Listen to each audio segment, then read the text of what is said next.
Hey, this is Lorena, and I wanted to do a video for you on marketing. I know it's taken forever. What happened is I've done this video a couple times, and I was editing one of the video rounds that I did, and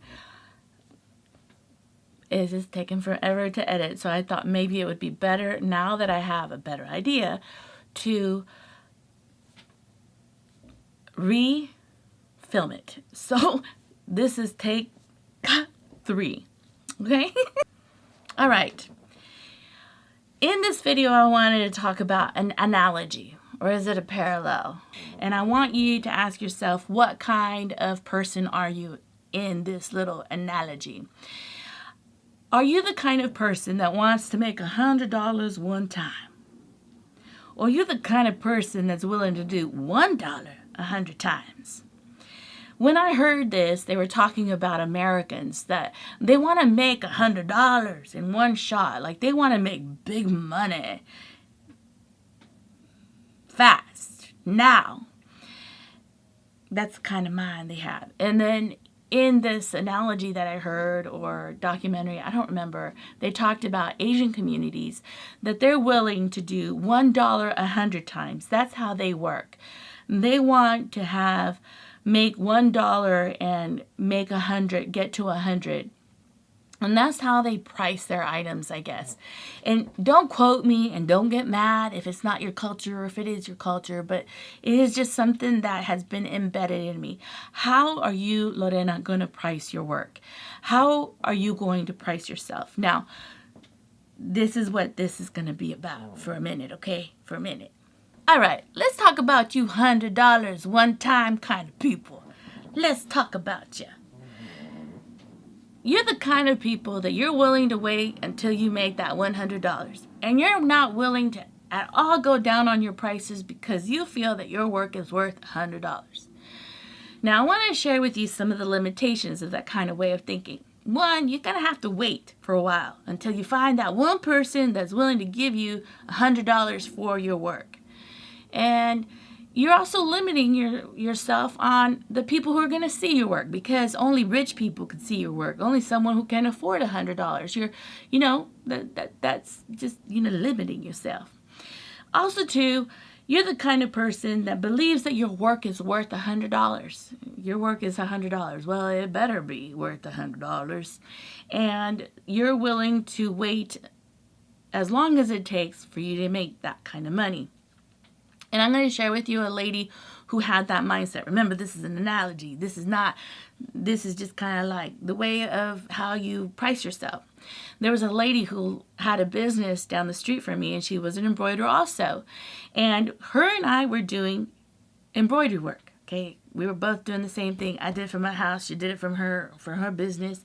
And I, at the time, was doing hats for BBYA, youth associations, and I wanted to encourage her, like, hey, man, do some hats for some clients. There's a lot of people out there that want hats embroidered.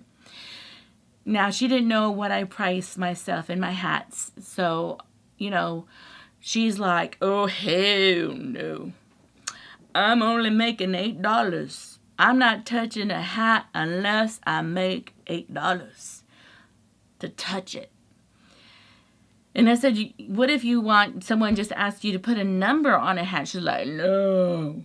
If someone wants a number on a hat, I'm charging them $8. $8. Okay? She's the kind of person that feels that she deserves to make $100 in one shot. That's her. She's not going to touch a hat unless she makes money off of that hat. Hell, if I asked her to put a name and number and a logo, to her, you better have gold to afford her work. You better have some deep pockets in there to afford her work. And let me just say this. If you are a person who has established your name, who you've done the grunt work, you've put time in, you have a name for yourself. You're famous for your work, for your designs, for your patterns, for your stuff. And you're well known. And, for you to do a work like that, it better be worth your time because you can make money in other avenues. And like Sharon Shamber, there's no way that I'm going to ask Sharon Shamber to do a quilt for me and pay her $100 when she's an award-winning quilter. She deserves $100. One shot. I mean, her quilts are worth thousands and thousands of dollars. And so for her to have an expectation to make a lot of money in the time she's invested, she has her award-winning quilts. She has books. This lady knows her stuff. So it's okay for her to have that high standard of expectation to make money. But for you and I who are starting a business in our home and you just barely got your long arm in your house, you're not Sharon Shamber. You're not Michael Jordan. We all have to start somewhere. And a lot of times when you start at the bottom and you build your name by the years you've invested and done the work that you've done. It's not going to come quickly. It's not a quick get rich kind of thing because you're going to have work to back up and your name and your history and your work quality to back up your worth. Do you get where I'm coming from? So $100 one time kind of people understand that you are, one, limiting the kind of people you can do work for. Not everybody has $100 to throw away. You're also limiting the amount of time you'll make that money because not a lot of people can give. You're also going to have to wait. You're going to have to be patient until you find that clientele. Also, too, you're limiting yourself because only that one person who can see your work can advertise for you. So there's some restraints there. But when I heard this analogy or this parallel, they were saying that Americans have this kind of mindset that they feel like their work is worth more. And just because you feel your work is worth $100 in one shot doesn't mean that everybody else is. It doesn't mean everybody else is. Can you imagine if I make a sneaker like, cool, try to make a Michael Jordan shoe and yay, people are going to laugh at me because they're like, who are you? How much you want for those? $250 for those shoes? Who are you? Who are you? So are you the kind of person that feels that your work is worth $100 when you just started? So I'm kind of stretching you here, huh? Just because you have a long arm. I spent $40,000 on my long arm quilting machine. And that was my problem. That was not my client's problem. That was my problem. That was my debt to deal with. And it's not fair for me to overprice my work when I wasn't skilled at it. I wasn't skilled at the work. It was my responsibility to take care of my debt, and it was my responsibility to establish the quality of my work by doing great work without getting that great price at first. There is a learning curve and a time frame that comes with that. So are you $100 one type of person, $100 one time kind of person? Who are you? Oh, Lord. Are you the kind of person that is willing to make $1 100 times? Are you her? Are you him? Don't click off. I promise it gets better. What I'm trying to say is that, the lady who wanted $8 just to touch a hat, $100 one time kind of lady? I want to make $1 100 times kind of lady.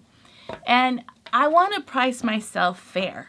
I want to be extremely fair. Not extremely fair.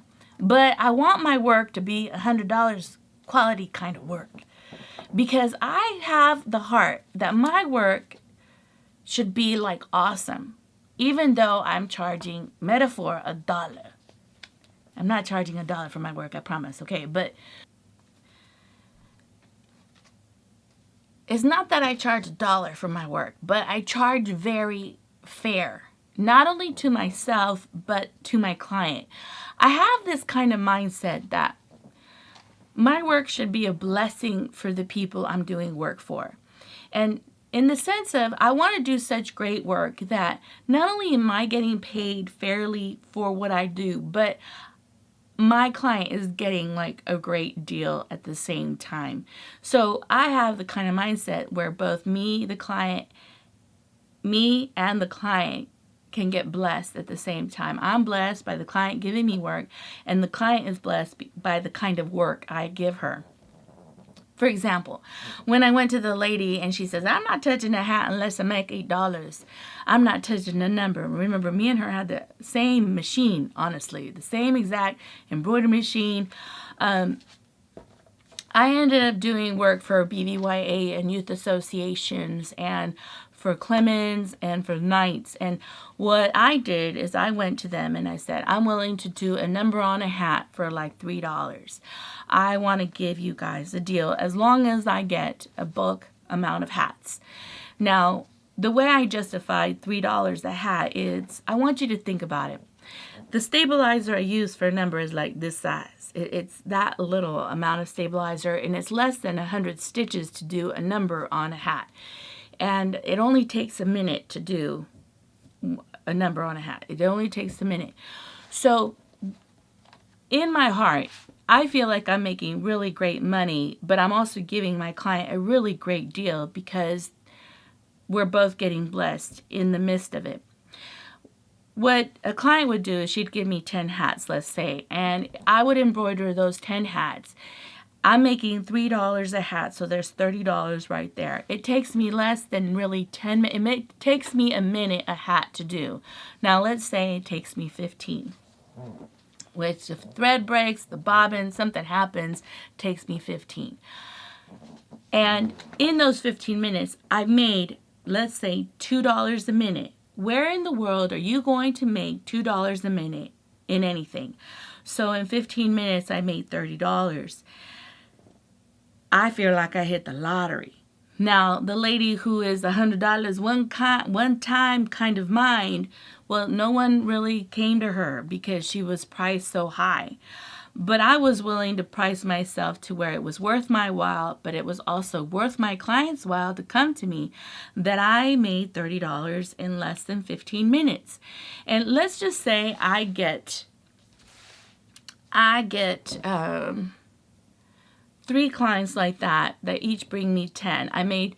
So I get 30 hats. 30 hats takes me a minute each to make. I really only used maybe $2 worth of stabilizer, if that, or and thread. And I've made 3 times 3. I made $90. $90 in, let's say, 45 minutes, just in case something goes cuckoo bird. Okay, cuckoo bird. $90 in less than 40 minutes, 40 minutes.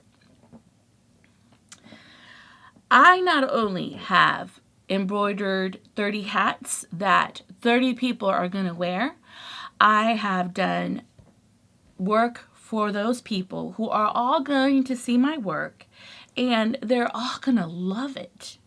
They're going to like, wow, she embroidered a number on a hat for $3. Who is she?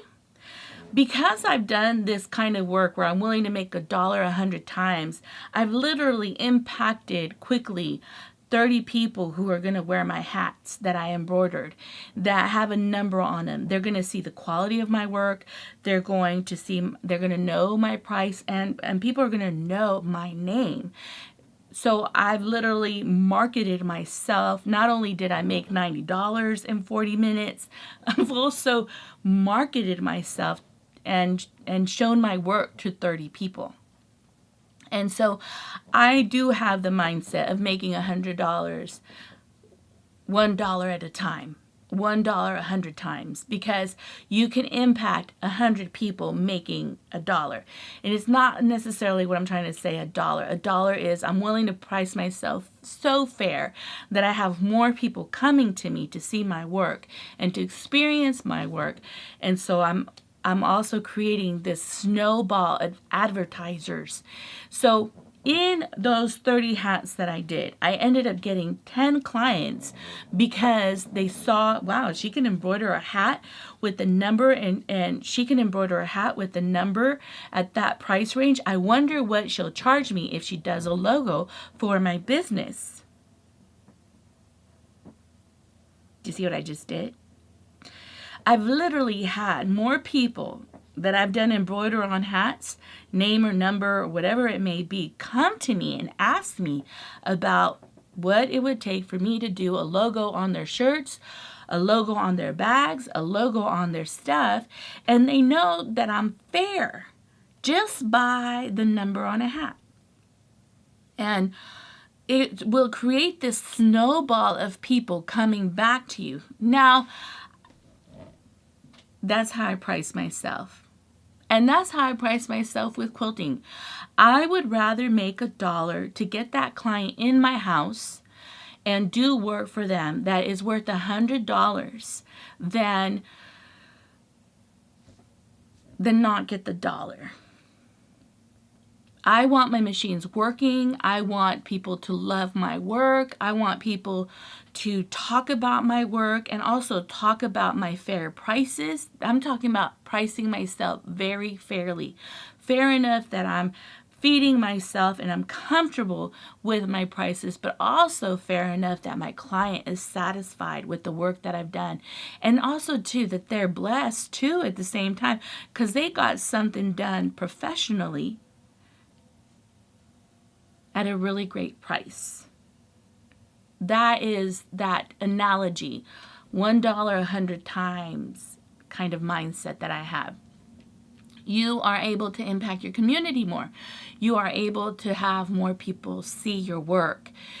There is this wonderful snowball effect of people wanting to come back because you're so fair. They feel like you're fair. And also, too, people do not look at you like you're money grubbing, like you're out to poke people's eyes out, and they see your work. And I'm going to just say this.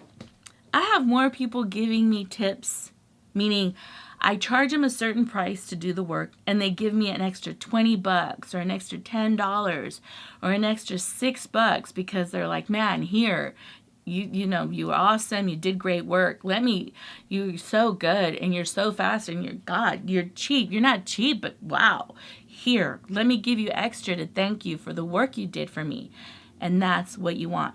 You also want to establish a wonderful relationship with your client. You want returning clients. You don't want a client that feels like they got shafted because they paid so much money for your work and it wasn't even worth what you charged. For example, just recently I got some things that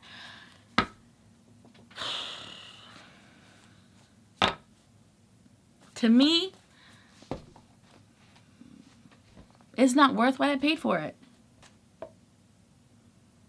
It's not worth it. And I'm very dissatisfied with it.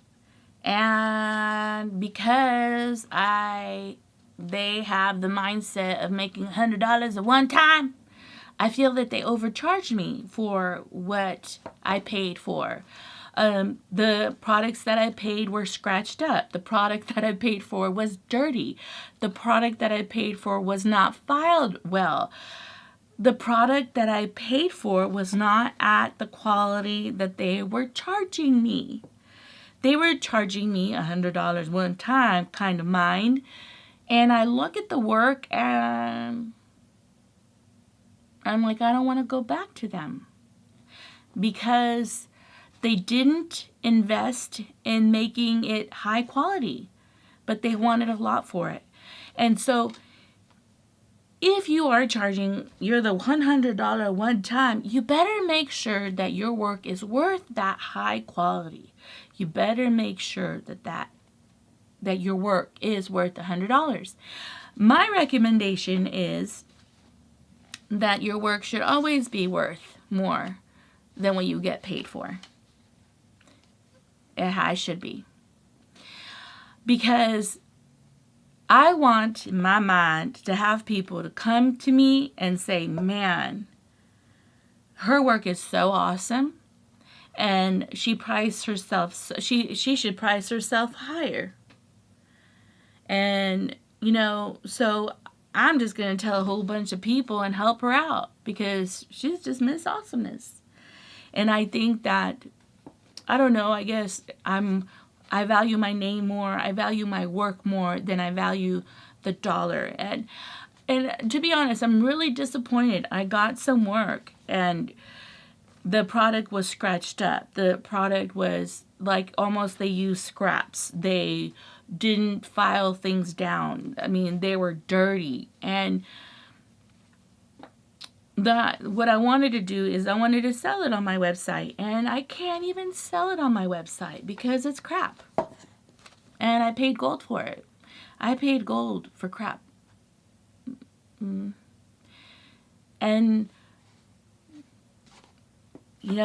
lesson learned. A real huge lesson learned for me that I paid gold for crap. And I'm never going to advertise for that person. I'm not going to tell people to go there. I'm not, there's this icky feeling I feel now. And I don't want my clients to ever feel that way about my work. Ever. Ever. Ever. Ever. I don't know. I want my clients just to be excited about my work. I want them to be excited to come to my house. I want them to know that when they come to me, they came to the best person that's going to be good to them in many ways, not just in monetary value, not just in the quilting or embroidery. As a matter of fact, let me show this. This lady brought me a whole bunch of work. She brought me a whole bunch of work, and she was just the sweetest lady. As a matter of fact, she told me, she got mad at me. She says, if you don't charge me, I'm not coming back. I'm like, oh. I love what she said after she left my house. She was so sweet. She brought me stuff for my church and for some ladies in my church. She was so sweet. And I saw her being willing not only to bless me with work, but bless me in other ways, that I gave her an iron. Like, I just gave her an iron. I'm like, here. I wanted just to love her. Like, ah! And I love what she said. And this is what you want to do with your clients. My client said, I feel more full going out than I felt when I came in. That made me feel so good. That's what you want to do. You want people to feel full.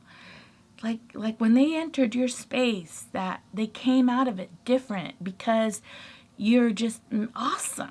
You're just awesome. People just come to my house and bring me work because they want to hang out with me. So I don't know. I'd rather do $1 100 times because then I get to love 100 people, bless 100 people, be good to 100 people. It's not really about the money for me, okay? So you could click off if you want to leave. Bye.